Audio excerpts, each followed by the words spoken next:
Hey folks, Tim Miller here. I hope and pray that you're getting ready for Christmas. If you're like me, I still got a ways to go. But hey folks, in all sincerity, I pray and hope that you and your family have a blessed, safe Christmas. There's a lot going on I want to talk to you about because unfortunately we saw again yesterday that at Christmas time especially, evil will rear its ugly head. We saw in Germany a horrific attack, and I only want to tee this up to remind us all evil's not going away. This year, 2025, is going to be marked by significant violence. And my hope and prayer in this channel is that we are able to share things that will help you and your family stay safe. Folks, listen to me. Security that is only talk is no security at all. You must have skill. Let's take a look at what happened this week. Good morning, Peter. Just scenes of absolute chaos last night. People trying to enjoy the festive period in this traditional Christmas market in Magdeburg, just west of Berlin, when all of a sudden the unimaginable happened, and a warning, the images are difficult to watch. A car was driven at high speed into a crowd, and according to the latest official numbers, 5 people were killed. And to give you an idea of just how chaotic things must have been for first responders, initial reports indicated that 60 people or so were injured. That number, as you mentioned, is now up to 200, many of them severely injured.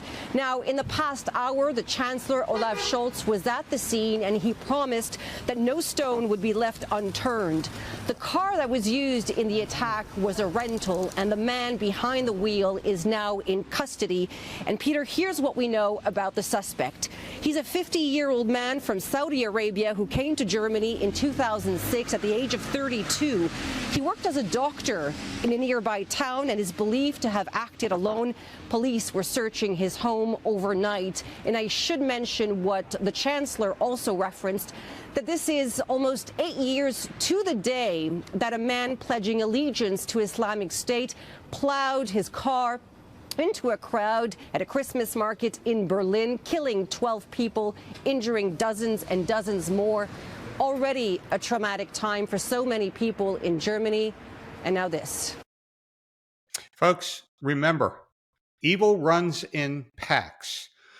This man chose probably many years ago, based on the date tie-in, almost to the day of the previous attack in Berlin, that he was willing, now grab this level of evil, he was willing to destroy innocent people so that his evil could go on, could go forward. Now, here's the bad news. There are thousands and thousands of radically evil people just like him lining up to be the next killer. And I want you to think about the 200 people that went to a Christmas event simply to enjoy Christmas and what they had to live through. But here's the good news. That does not have to be you and I. We can be wise and prepared, as Scripture tells us to, in the middle of craziness. But here's the reality. I want you to grab this. You have to have skills to do that. You have to have security commitment to do that. You have to have training to do this. And that's what I hope.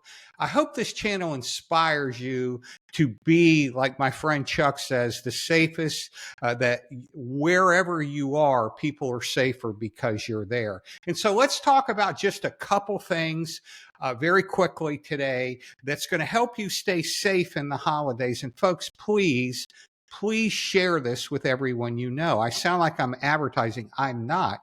You know what I want? I want everybody to have these skills. The only way that happens is if you like, share, subscribe. I've told you, YouTube is crushing me.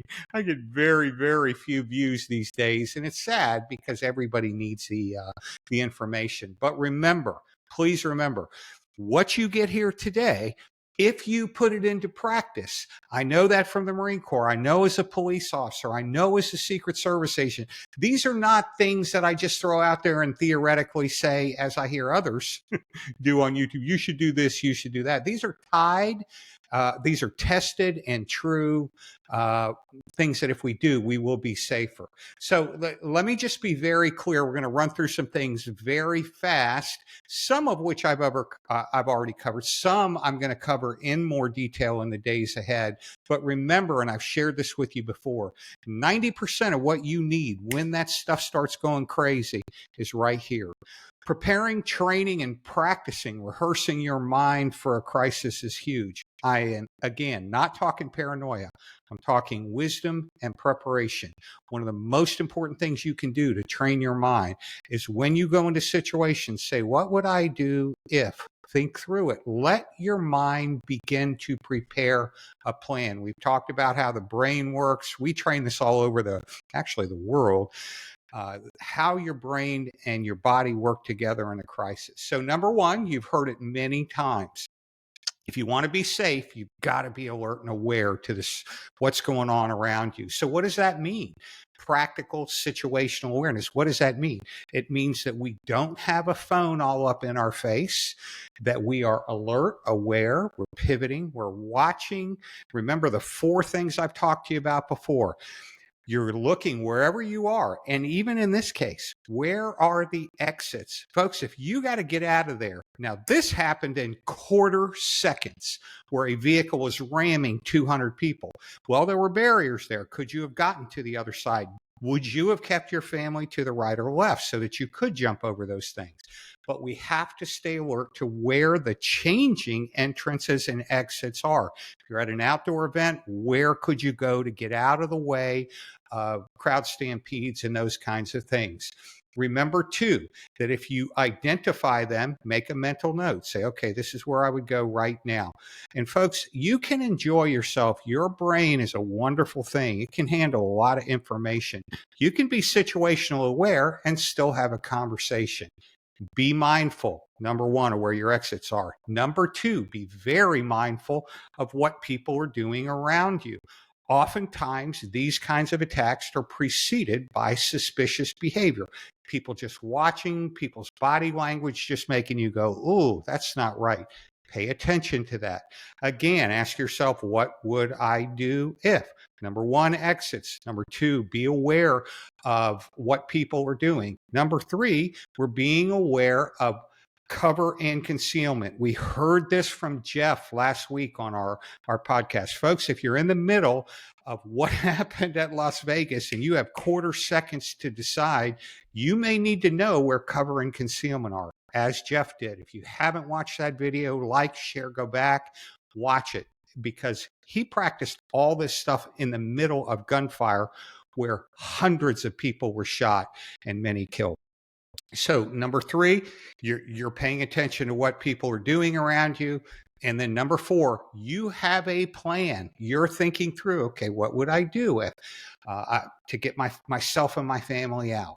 And so if you ask those 4 questions wherever you go, you're going to be in a good spot. Situational awareness. Where are the exits? How can I get to them? What are people doing around here? And then number 4, what's my plan to get out? Remember also the pre-planning. If you're going to go to an outdoor event, especially in an American city now where it's going to be crowded, folks, carefully plan that event. Ask yourself, where can I be to still participate but not be in the middle of the crowds? Folks, the last thing you want to do is be trapped in the middle of crowds. Some of my military, my Marine, my law enforcement brothers and sisters, you get this. And there's a reason you don't want to be in the middle of the crowd, because if you're in the middle of the crowd owns you. If you're on the outside of the crowd, you can actually own yourself. And that's where we want to be. Also, folks, it's not a bad idea. If you have family members, share where you're going to be. Have that emergency contact on your phone, because it could be, depending on the nature of event, that communications become difficult. And so you're sharing, hey, we're going to go tonight to, whatever, the concert, and here's where we're going to be. And also remember that it's important. You could get a lot of information online about the venue's security in place. Take time to do that. See if they have metal detectors. See if they have any of those things that would make you feel safer going to it. Also remember, when you go to outdoor events like this Christmas parade, travel light. Don't have a bunch of stuff that you have to drag and you have to, hopefully if you have to move fast, you don't have to carry that stuff around. Take the things you need. We're going to get more into this in the days ahead, but folks, you need to have the ability to treat your family, whether it's a medical kit with some cat tourniquets, some pressure bandages, some things that you could use to save yourself. God forbid if you get caught. And by the way, this is not extreme anymore. These things are happening. We want to be wise and prepared. Know where your essentials are. I know people that put things like phones and even weapons in bags. Folks, that's not a good practice. If you need those things, you need them now. You don't need to fish through when your hands are going crazy because of the adrenaline. And also remember, folks, wherever you go, establish safety zones. Say, hey, that would probably be where we go. And have conversations with your family before you ever get out of the car. Hey, if we get separated, this is where we're coming back to, guys.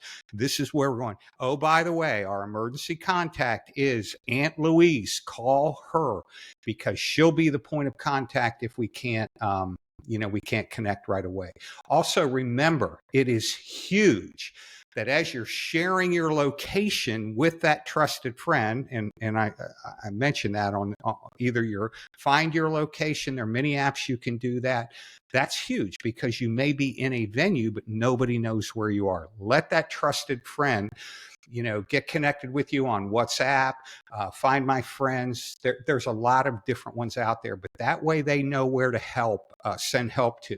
Also, remember that holiday markets and public events like this one will often have organic security, unarmed, armed security. Folks, if you are carrying a weapon, you better have really trained how you're going to utilize, or even if you're going to utilize that weapon in a crisis situation. Because as bad as it would be to be in a violent situation, in my mind, it would be worse to be killed by U.S. law enforcement or others there to protect you. So make sure, going back to your training, that you're thinking through that. What would I do? How am I training? When you go to the range, think through those things. Folks, we train situational training. We use Milo range. We use a lot of force on force stuff, because I will tell you, and I jokingly say I've trained firearms a long time. So far, I've not had a paper target shoot back at me. So make your training realistic.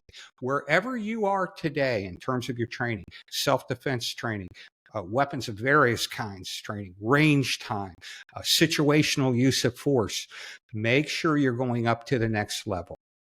And then, folks, when we talk about that plan to get out, it's one thing to get out of the area where the conflict is happening. It's another thing to get safely home. Now, what do you do if you have a 12-year-old that has never thought about that? Folks, please listen to me. Now's the time for every dad, mom, you're now the security directors. You own the security. When you go out, you own the security. Here's what we're going to do. They may chuckle, they may laugh. Unfortunately, with the violence, most kids aren't laughing anymore. They know the gravity of what's going on in our country. So you have a plan at home. You have a plan when you're out and about. And most importantly, you've kind of thought through, trained for, and prepared for those events. Folks, I hope and pray these kinds of things are helpful. I'm going to tell you, and I know I sound like a broken record. Please forgive me. I just love you guys. I want you to be safe. We train organizations all over the country. Unfortunately, with what happened last week with the Christian school, I'm not even going to go into it. We do a lot of school assessments. We train a lot of teachers. And folks, I just want to say, if you are involved in a church, if your leadership doesn't recognize the need for security, I would really encourage you to encourage them through the lens of wisdom and preparation, that a pastor's greatest responsibility is caring for their flocks. And I know many of the pastors, and I've dealt with hundreds of pastors across the country. What they don't want is an armed camp where folks, don't feel comfortable coming in. And that's not what we want either. We just want to be safe. We want to be wise, prepared. Oh, by the way, and prayed up.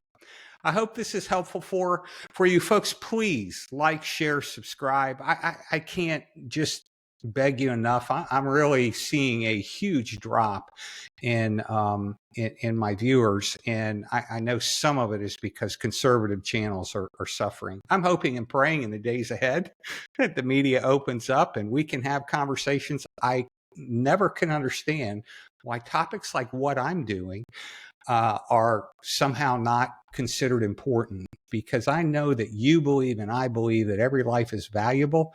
And I would hope that those, executives all across these platforms would recognize, hey, after what we saw in New York, it's really important that everybody knows how to take safety measures, how to be their own security directors. So I hope and pray this is helpful. I hope and pray that you have a blessed and peaceful Christmas season. And remember, I know we all share the same foundation, and there's a very important reason for this season, and his name is Jesus. Thank you. Be safe. God bless you.